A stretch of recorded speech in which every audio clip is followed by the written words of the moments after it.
Clog number W43 is Jo Barrett. Jo is one of the pioneers of the women's game and was a member of the first Australian side to win the World Cup in 2013. Jo Barrett was born in Warwick and played her first game of rugby league for the Toowoomba Phillies. Jo then debuted for Queensland in 2004 and suffered a torn ACL. She had to give her first Queensland jersey to her replacement so she could wear it in the next game in Newcastle. In 2007, Jo made her Australian debut on the tour of New Zealand.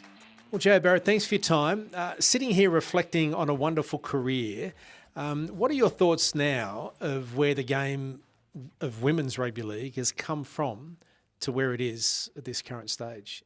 What does that mean to you? Well, what it means a lot, and it's something I find hard to articulate given my history of being able to talk. It's quite phenomenal to sit now, and I have such good insight into where the women's game is. And to reflect, it doesn't feel like that long ago I was playing, and the ground the women's game has made up in just over a decade is phenomenal. And you talk about, I remember loose conversations with former players about, imagine if there was a female Broncos, imagine if our origin was like the men's. But I actually don't think we did. I don't think we thought it would be where it is. And the only thing that's even probably more exceptional for me than where it is where I think it's going. It's amazing. And I think 10 years, maybe even 5 years, in 5 years, the dramatic change in the women's game. And it will only get better, discussing with others too. The development will come from, the foundations and the pathways, etc. So let's go back to where you started as a young girl in Warwick. Did you ever envisage being able to play rugby league?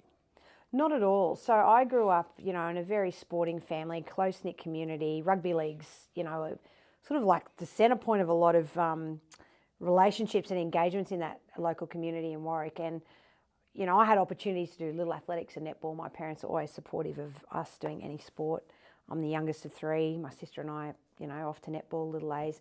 But my memories, really strong childhood memories, are of all things rugby league, being at the local junior rugby league, being at the senior rugby league, my brother playing, and being around the edges, like going and waiting in the car while he was training, kicking a ball on the sideline, kicking a ball with the boys at school. In my extended family, rugby league's the talking point, and it's on the radio and it's on the TV.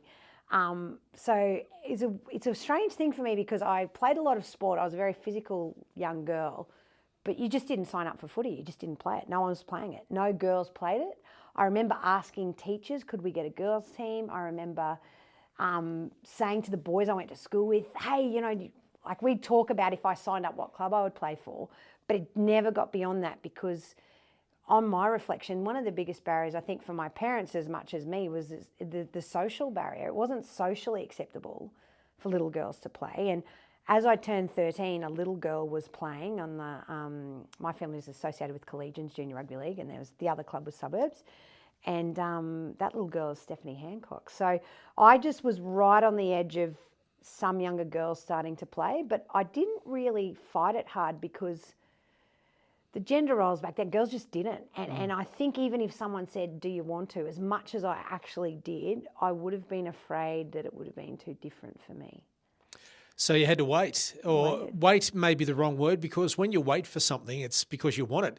You never really chased it, so therefore it appeared out of nowhere. Yes. It's fair to say, at the age of 23. Correct. I was back in Warwick doing prac teaching. The local butcher, Greg Carey, who was, I think, a president of one of the clubs at the time, said, we're having a fundraiser. We're going to put on a women's game. It attracted something like 3,000 people. It was phenomenal because it was a spectacle, because women didn't play. And I jumped at the chance. I couldn't say yes quick enough. I'd spent a lifetime around the game, absolutely playing in the backyard, neighbourhood full of boys. We'd go down to the local oval of the school grounds, and I knew how to pass and kick and catch. I knew how to tackle. I'd been tackled. So to then get the opportunity to put on a jersey and run on as a team, I'll never forget it as long as I live. I think I've got a copy of it on a cassette. Steph Hancock played for the opposition team, and I didn't miss it because I didn't think it would happen. But the moment I got an idea that it could happen, I didn't look back, and it was from that game I found out there was a competition in Brisbane. I didn't even know. Like, I'd been to uni in Brisbane and didn't know women were playing league, before social media and things like that. So it was just...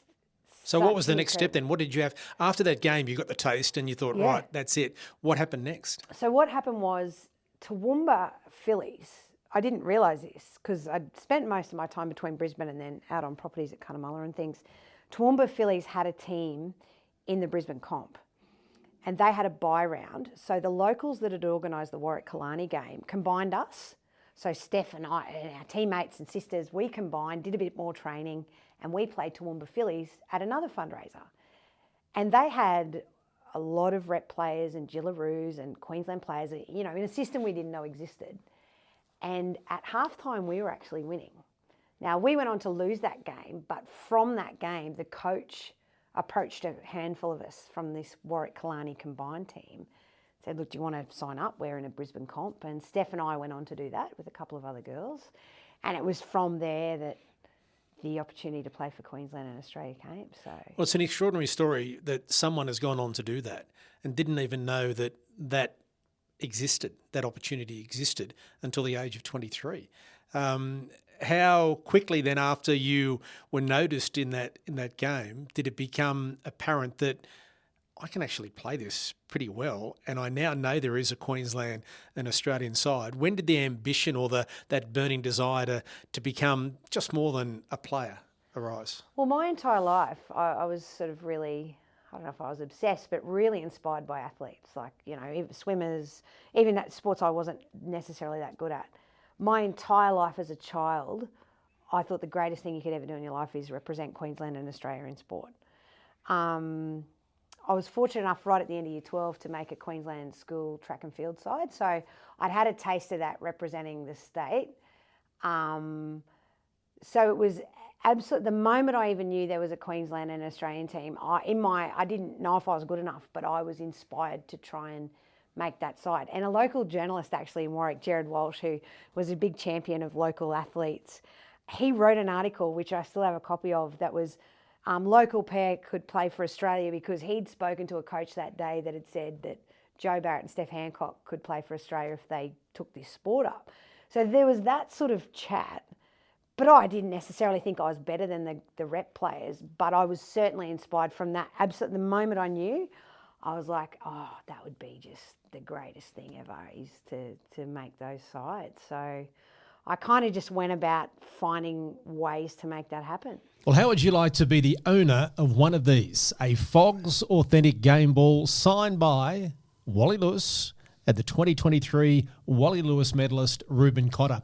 Now, all you have to do is subscribe, like and drop a comment below. And each week, gentlemen, we'll be giving away one of these footballs to one of the viewers of the Fogs Queenslander podcast. Well done. Well, it's good to be able to hand them on to the general public who like it, as long as we don't get blamed for breaking one of Mum's windows when they're kicking it around the backyard or tossing it around. But this will be framed in a nice Reuben Cotter's name. Wow. Do you know how to subscribe and like and do all that, Gilly? No? Oh. We can help you, mate. We can help you. Help me out, fellas. The two daughters can help you out. So we have one of these to give away each week until stocks run out, until Wally gets sick and tired of signing them and Reuben Cotter disappears. But just subscribe to our channel, Fogs Queenslander Podcast. Write a comment below and click that like button. Everyone goes into the draw, and we've got one of these to give away each week. And what was it like? How easy was it for you to play? Not playing with your brothers and friends in the backyard and on the periphery is one thing, but actually being out on the field with teammates around and a proper game. How long did it take you to realise that, I know how to play this? I think I didn't overly analyse it. I really enjoyed it. Just took to it straight away. I just was like, I'd had this sort of background of lots of different sports. I was a sprinter and a thrower in track and field. So the contact didn't bother. Like, I loved running at people and I didn't mind being taken out. So the thing that I remember really standing out to me was, it's a lot harder than it looks. For all the people who sit on the sidelines and want to tell people they're soft or get up or take another hit up, that contact of getting knocked down and back up is so different to any other sprint training, netball training. And I'm not saying those other sports are soft, but that physical fatigue and the mental strength you need when you're feeling a bit rattled or a little bit intimidated. There's nowhere to hide in footy.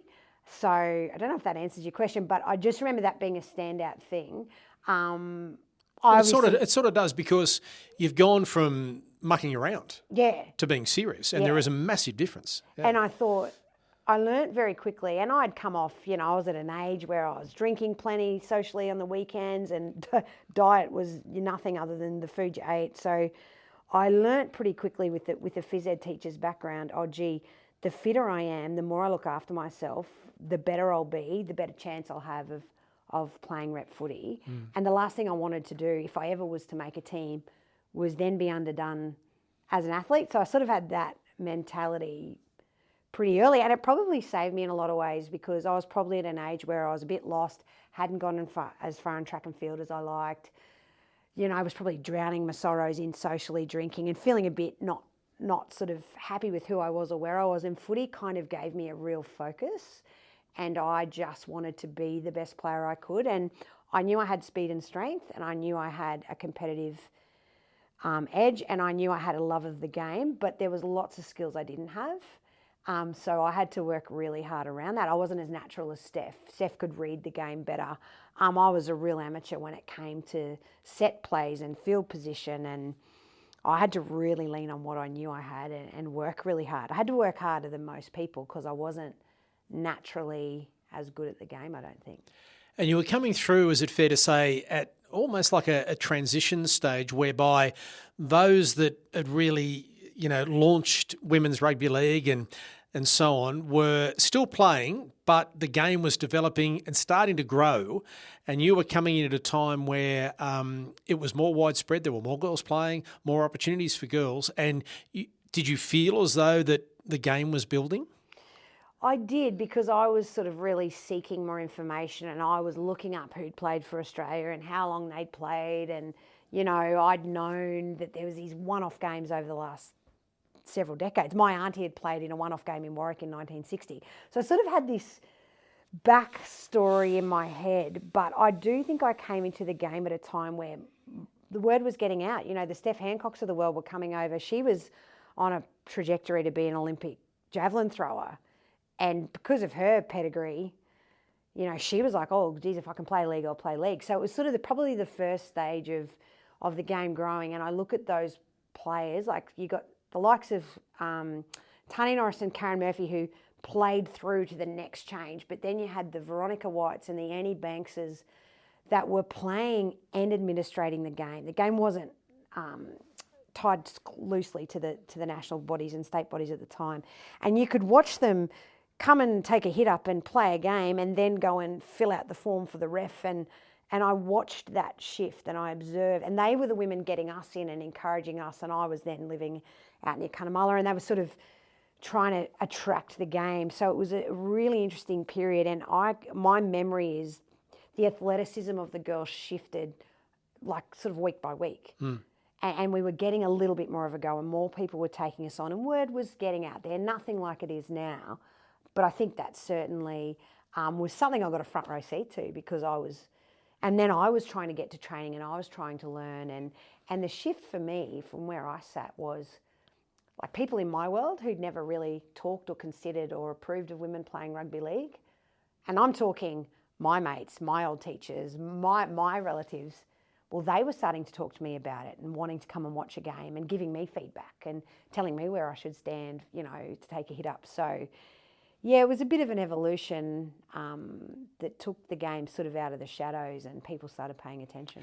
Well, tell us what it was like, what the environment was like, what you had to go through when you were selected to play for Queensland for the first time. Now we're about to, as we record this, have a 3-game women's origin series. But the first interstate match you played, what were the conditions like, the facilities that you had to do, and how much did it cost you to play?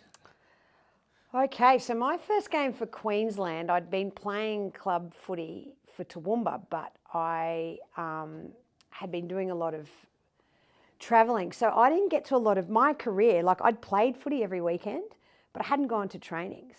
So when I went to Queensland training, I was travelling. I was temporarily staying with my parents in Warwick. I'd finished teaching I was on a contract at Warwick High. I'd drive from Warwick over to Davies Park. So just get there just before training started, spend all afternoon in the car. And I can remember going to training at Davies Park and not having a clue about any of the drills. Like I knew how to run on and take a hit up. So I'd always go to the back of the line. So by the time I got to the front, I'd just do what the girl in front of me did. So that's a distinct memory. There's no such thing as you didn't get training gear. You just wore whatever. Skeleton staff. So one of the coach's sons played for Souths. He ran our water. Karen Murphy, Tani Norris was sort of doing a lot of directing, players. And it was probably less professional than your average club training session now. But I thought, this is amazing. I'm going to wear a maroon jersey. And as a rare thing, because it was my first game for Queensland, and then for years I didn't get to do this, we actually played at Suncorp. No camps, like no gear, a fee. I got one polo shirt, one training shirt, which I still have faded. We didn't stay. So on the day of the game, my cousin actually drove me we all met at at a venue near Davies Park on the morning at 10 a.m. I think we played at 1. We got a bus to Suncorp. No one was in there. It was a Broncos game, but no one was in there because the gates weren't open. And I remember asking my cousin, I just had to double check where to stand for kickoff. And I should have known that because I grew up, but I was nervous. I was like, no, I'm second row. I'm on the sideline, aren't I? And now, it's crazy because we went on to win, actually, by the way. That was in the middle of our streak. So it was an amazing experience. I remember being overwhelmed by being in Suncorp, and I didn't care that it was empty because it was such hallowed ground. So I actually did my ACL at the end of that game and handed my jersey back because we were playing 2 games that year and my replacement needed it. And I think they were club jerseys from Burleigh Bears. So that, they're the highlights, lowlights. But it was it still felt amazing. It was still that Queensland jersey. It was still that opportunity to represent my state. And then I did my knee. So I was back to the drawing board. And in those days, you do your knee, you're pretty much on your own, aren't you? Oh, thousands, yeah. I had private health insurance because I just always did. But there was no insurance I got a taxi home, I think, or one of the players dropped me home. There was no bus. There's no feed after. And now, I'm heading into being the media manager this year. I've been very involved in the last few Origin campaigns, and it's just incredible the shift in the staff that's around the players, the equipment, the nutrition, the information. They're the athletes that we have now. It's a testament to what the women's game can deliver once they were looked after. But I know when I debuted for Queensland, I was probably given a much better treatment than the women who went 5 and 10 years before me. It's all part of the journey, isn't it, too? And you are closer, obviously, to the players now.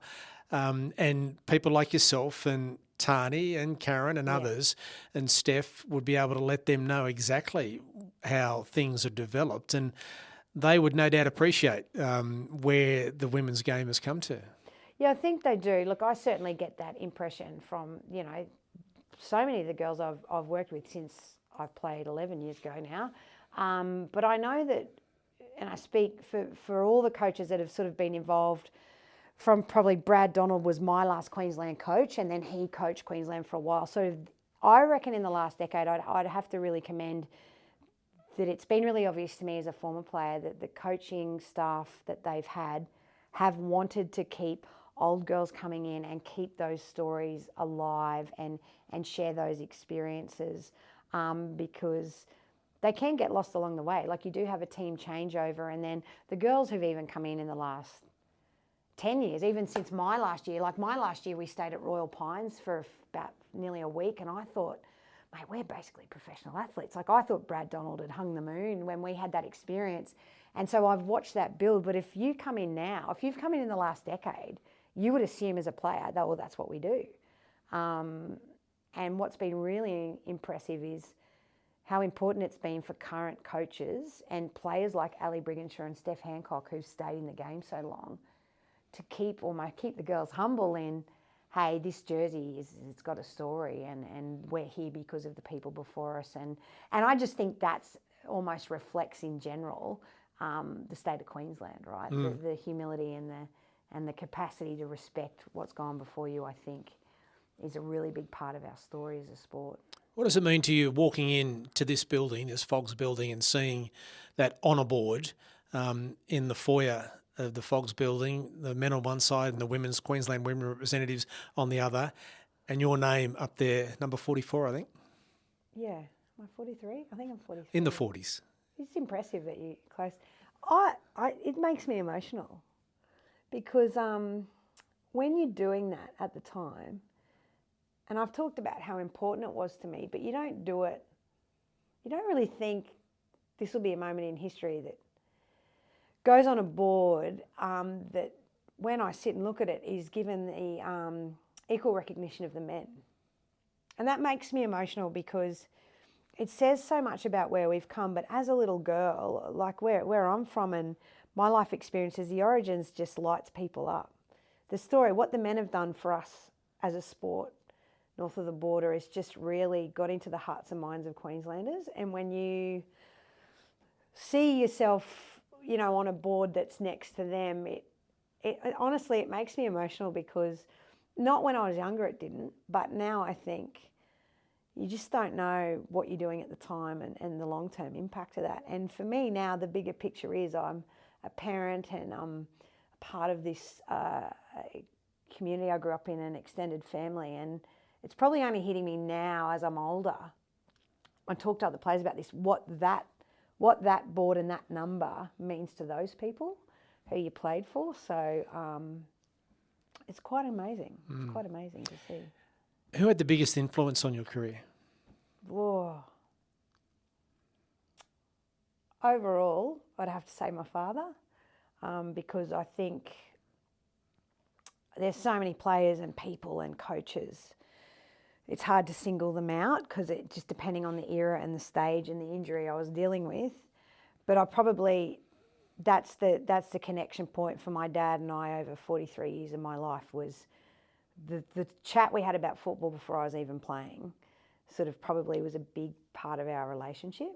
And so then he always supported my sport and he always supported netball and track and field. Turned up as a parent every day of the week, but when we could talk footy and my footy and he would give me really, really honest feedback, you know, that's really special. That really, I think, connected us. Looking back on your career, the fact that it could have been over for Queensland after one game with that ACL, is that one of your greatest achievements to be able to overcome such a devastating injury in a time when we don't have, and you're not that old, but I mean, medical procedures have come a long way. Yeah. And even back then, it was still a major surgery you had to go through. But not only did you manage that, you've come back to play more games for Queensland, continued your career and represented your country. How do you look back on that? Oh, yeah, I'm very, I'm so grateful every day that I pushed through it. It was really, really tough because, you know, social acceptance of women's footy from employees to most people in the street, it wasn't. People were like, what are you doing that for? And then it was like, once that injury is, get on with uni, go and get a job.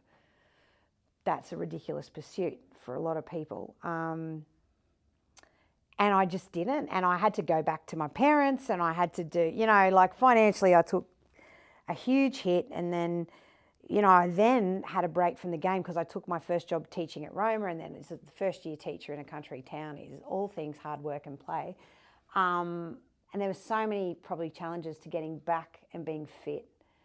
And thank God because it just changed everything and it gave me an opportunity to then, you know, like you said, play in World Cups. And then I actually that set me up for in 2011, I broke my leg very badly.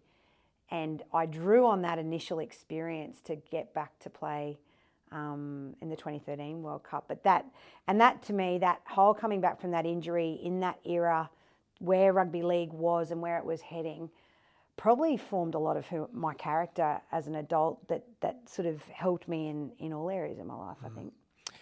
If I could give you a potion that was WADA approved, that enabled you to play one more game in the current climate, Yes. would you jump at the chance? 100%. I'd do it this afternoon. Yeah. Where do you want to see the game in 5, 10, 15 years? Oh, good question. I'm working in it now. I'd like to see it keeping on with the progression, making sure we're looking after everyone involved in the game, from the players right through to who's working for it. I'd love to see the pathway of women and girls grow to a point that it's contributing successfully at grassroots in those country towns. There's 2 under-8 teams right through. I'd love for that grassroots stuff to just keep building, where little girls are running out and playing or refereeing. It's on its way, but it could be better. Right through to, ultimately women being full-time NRL athletes. That would just be unbelievable. Well, Jo, thanks for your time. Congratulations on a wonderful career. Thank you very much. Thanks for watching this episode of the Fogs Queenslander podcast. If there's a Fog you want to hear from, leave a comment to let us know. And don't forget to like and subscribe so you don't miss any of our videos.